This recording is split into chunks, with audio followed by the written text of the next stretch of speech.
Alright, in today's lesson we will look at a few more examples of some simple two-column proofs. We will take the next baby step.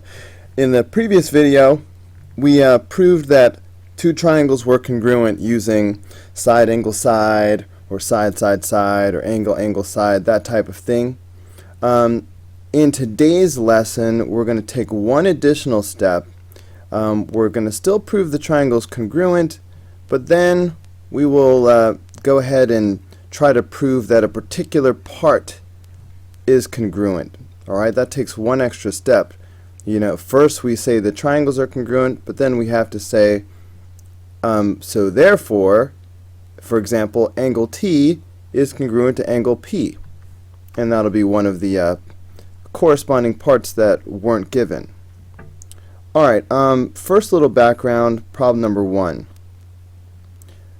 Let's remember how we make our congruence statements. If I want to say these two triangles are congruent, and I start by saying triangle CAT is congruent to triangle, the order matters. C is congruent to R. Okay. A, both of these angles are congruent. And T must be congruent to P. Alright, these two that are not marked. Okay, so triangle CAT is congruent to triangle RAP.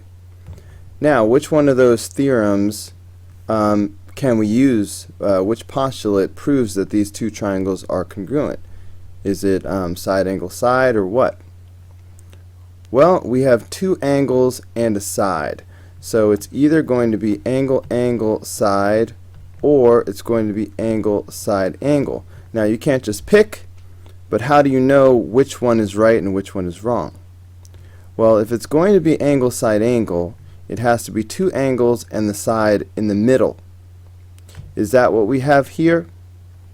Yes. Okay, we have an angle here and we have an angle here, and then the side that's congruent is in fact the side that's between them. So this is angle side angle. And we should say angle side angle postulate. Alright, as we prepare to do our two-column proofs, we'll say postulate. Now, these letters Cpctc, this is an abbreviation for a longer statement that we're going to use. Once we know that two triangles are congruent, we can name specific parts are congruent besides the ones that are given to us. So based on the markings, we are given that angle C is congruent to angle R, and we're given that angle CAT is congruent to angle RAP. Alright, we're given those two angle pairs. And we're given that side CA is congruent to side RA. Those are the three things we're given. But there are three other things, the things that are not marked. Now that we know that the triangles are congruent, we know that all of the other corresponding parts are congruent. For example, angle T is not marked, congruent to angle P. But since we have already shown that the entire triangle is congruent, we can now go ahead and say that angle T is congruent to angle P.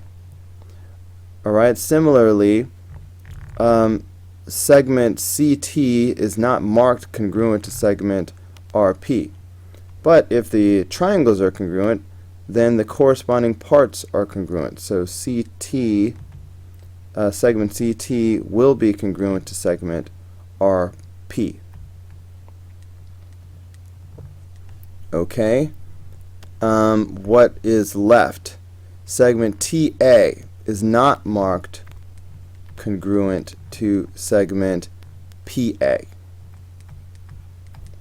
But once we show that the overall triangles are congruent, then we can conclude that the individual corresponding parts are congruent, which brings us to what this is an abbreviation for, Cpctc. we can get away with this abbreviation as long as we know that it stands for, okay, here's the acronym Cpctc.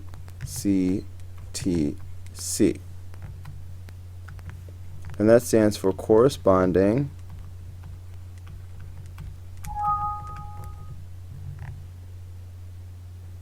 parts of congruent triangles are congruent. Okay, that's what Cpctc stands for. Corresponding parts of congruent triangles are congruent. Alright, so once we prove that the triangles are congruent by angle side angle or side side side or whatever it is, then we can say that any of the other corresponding parts are congruent, and we will put Cpctc as our reason. But be prepared to spell out what Cpctc stands for. Okay, I'm going to ask you, and you're going to need to say corresponding parts of congruent triangles are congruent. Alright, let's look at problem number 2. Alright, we're supposed to do this two-column proof. Of course, here are the statements, and here are the reasons. Okay, notice this time we're not simply being asked to prove that the two triangles are congruent. We're being asked to prove that specifically angle 3 is congruent to angle 4. Alright, so those are corresponding parts. So our strategy will be, first, as you can see here in step 4, go ahead and prove the triangles are congruent. And so here we'll have side or angle side angle or whatever it is.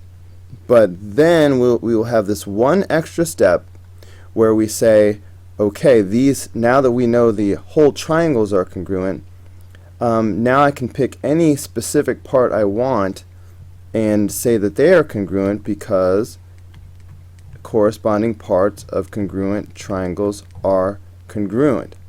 Cpctc. Okay, but let me not get ahead of myself. So first, I encourage you to look at your given, mark it in your picture, and decide where you're headed.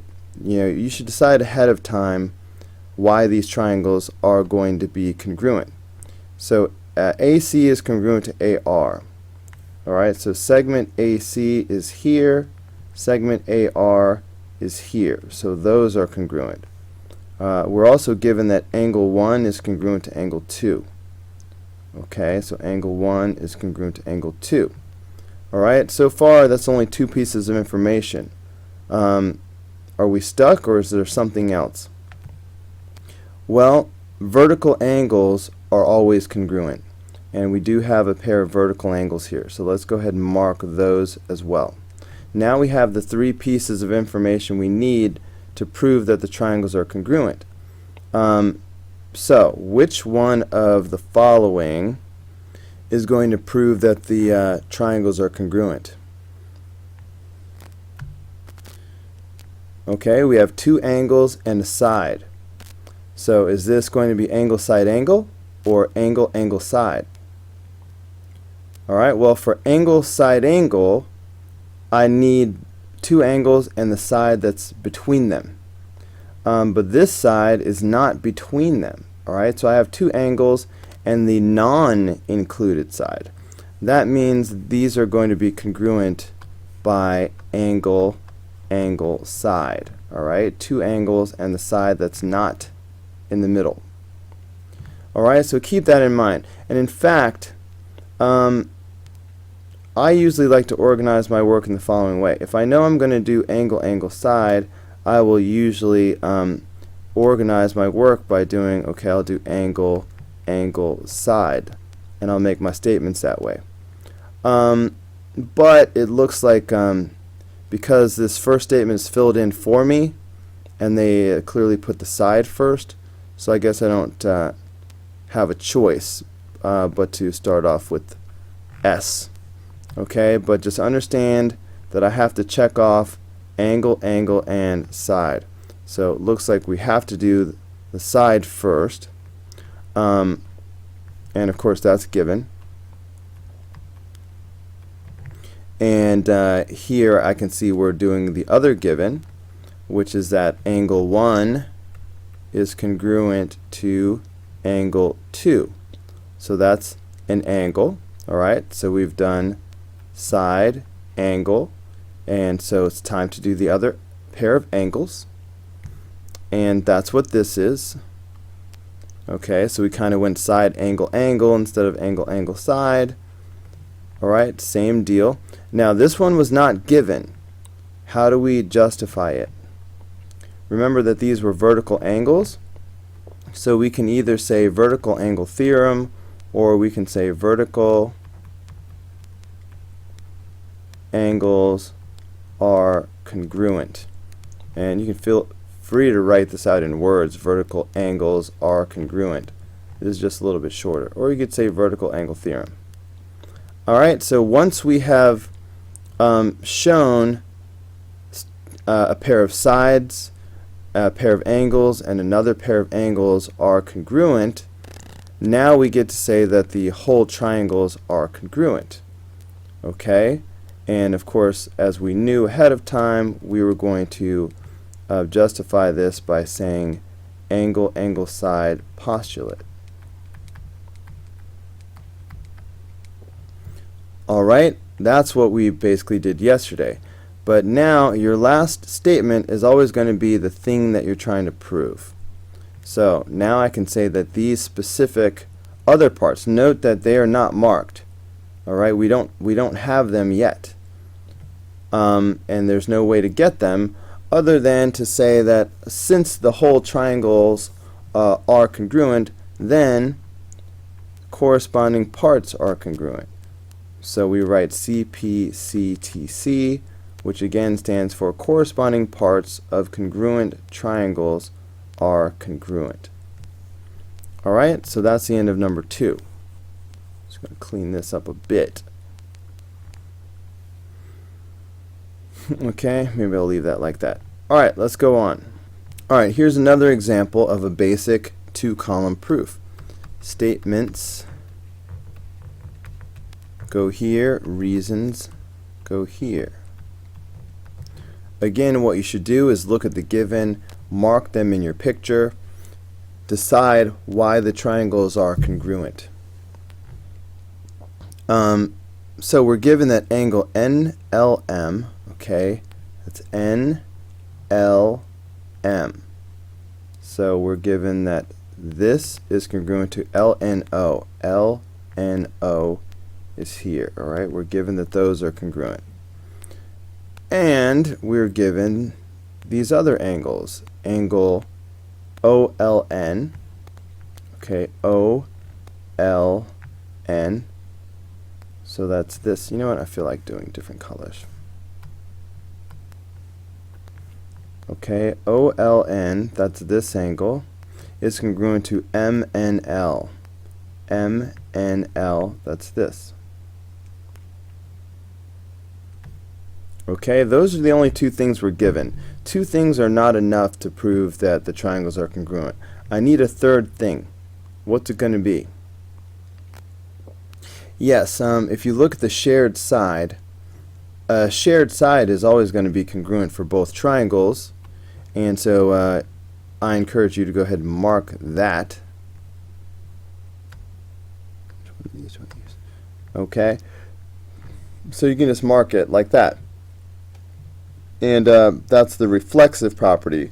When we say that Ln is congruent to Ln, we'll call that the reflexive property. Anyway, so what will be the postulate that we use to prove that these two triangles are congruent? I see two angles and a side. So is this going to be angle, angle, side? Or is it going to be angle, side, angle? Well, again, if it's going to be angle, side, angle, I need two angles and then the side that's between them. And that's what I have here. I have the two angles and the side is in the middle between the two angles. So that's how I know to choose angle, side, angle as my reason. Alright, so that's what we're going for. Now let's go ahead and go through the process. I like to organize my work this way. If I know I'm going to prove the triangle is congruent by angle, side, angle, I usually try to set up my statements in that order. Angle, side, angle. Now when they fill in the information for me, sometimes they force me to do it in a different order, but if I'm doing it myself, I like to stay organized. If I know I'm going to do angle, side, angle, I'll show a pair of angles, a pair of sides, and then a pair of angles. Alright, so first we have our pair of angles. Alright, and is that one of the ones that was given?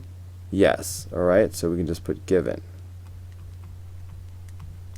Okay, now here I see the reason says the other given. And the other given is not a side, so I'm not going to get to follow the order like I like to.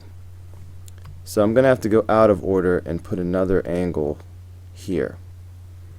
Okay, so the other given is angle OLN is congruent to angle MNL.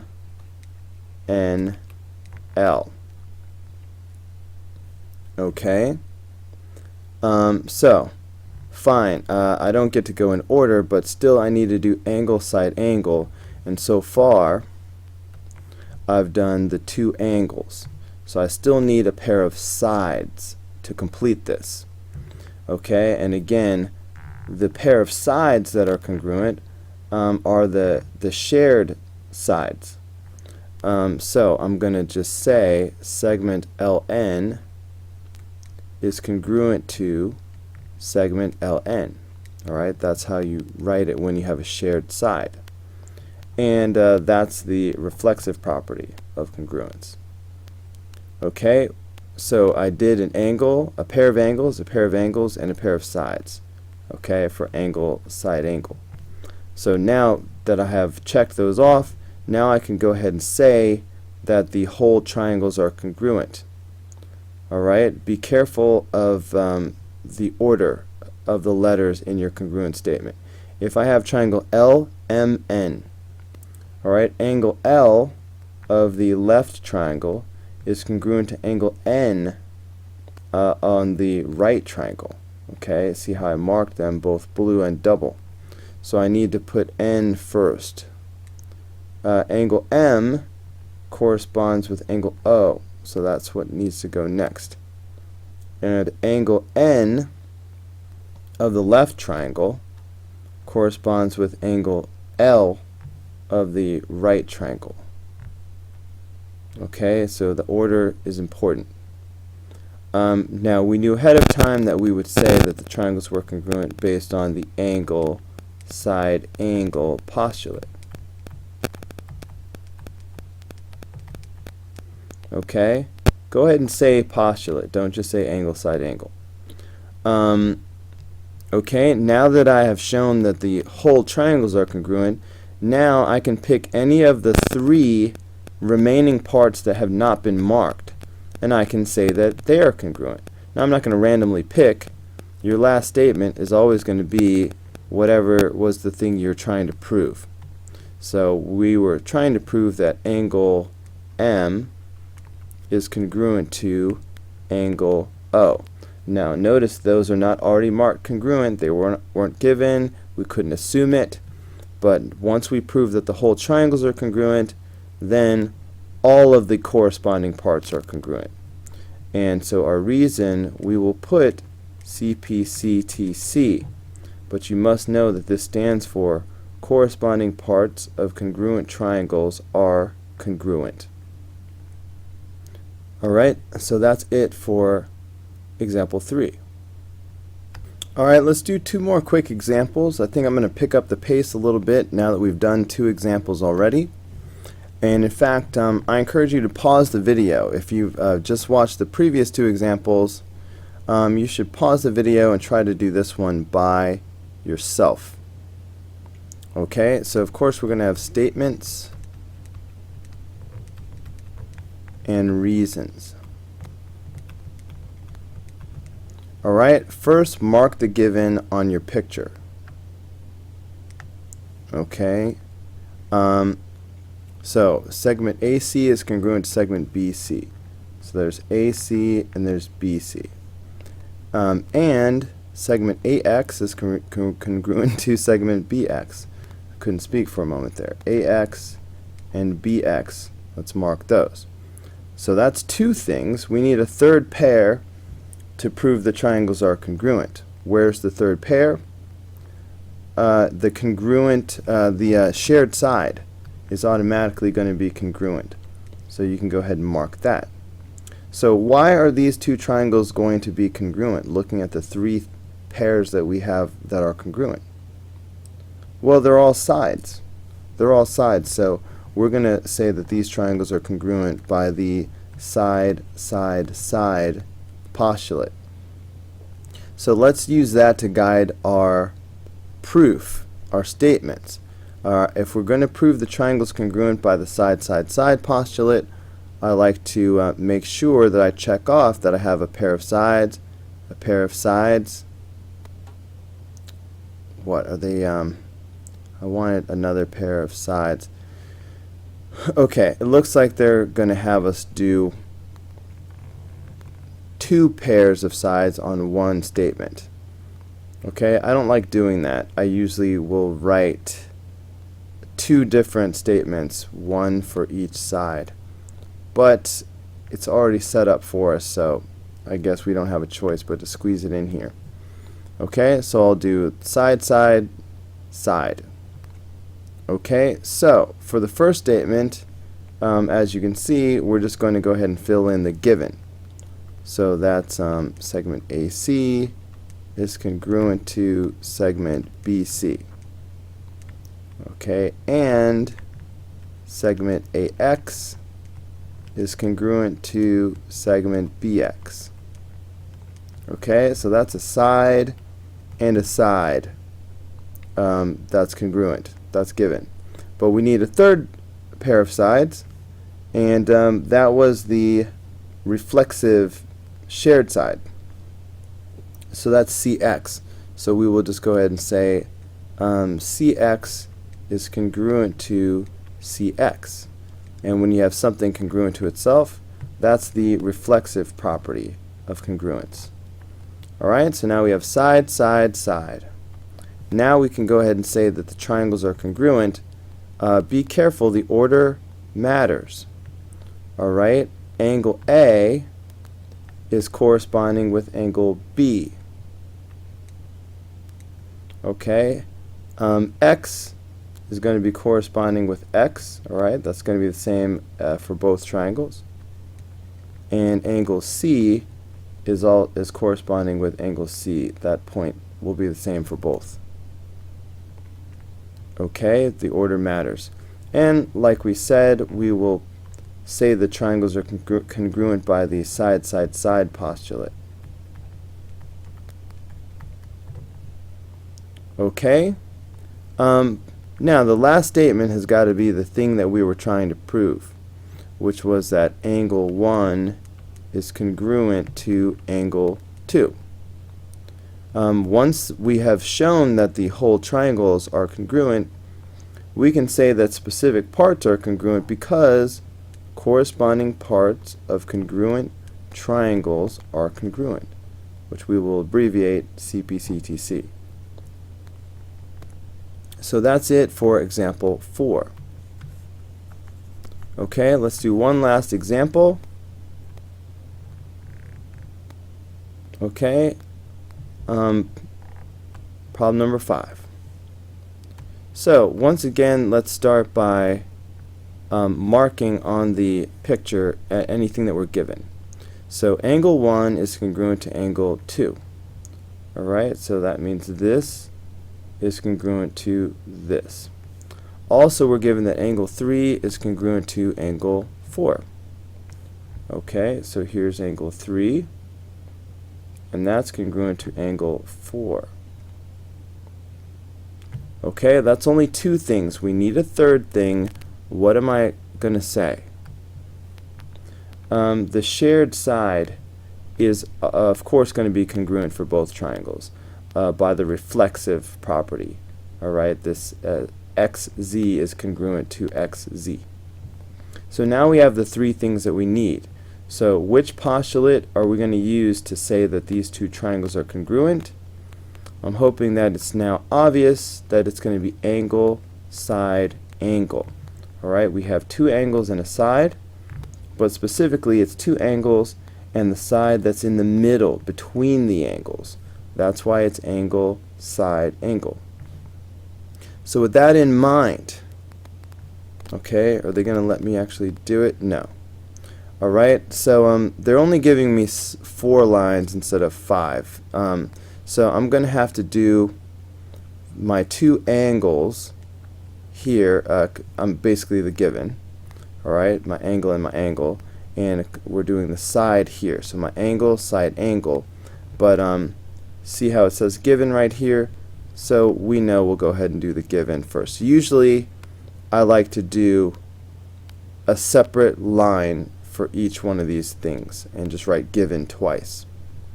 But right now I don't have a choice because of the way it's set up. So angle 1 is congruent to angle 2, and angle 3 is congruent to angle 4. That's given. Okay, so that's angle and the other angle. Now we need the sides, the pair of sides. Okay, for angle, side, angle. And it's the congruent side. XZ is congruent to XZ. The shared side, I mean. And of course, the reason for that is the reflexive property. Okay, the reflexive property. Alright, now that I have an angle, a side, and an angle congruent for both triangles, I can say the whole triangle is congruent. Now be careful of the order. Triangle, okay?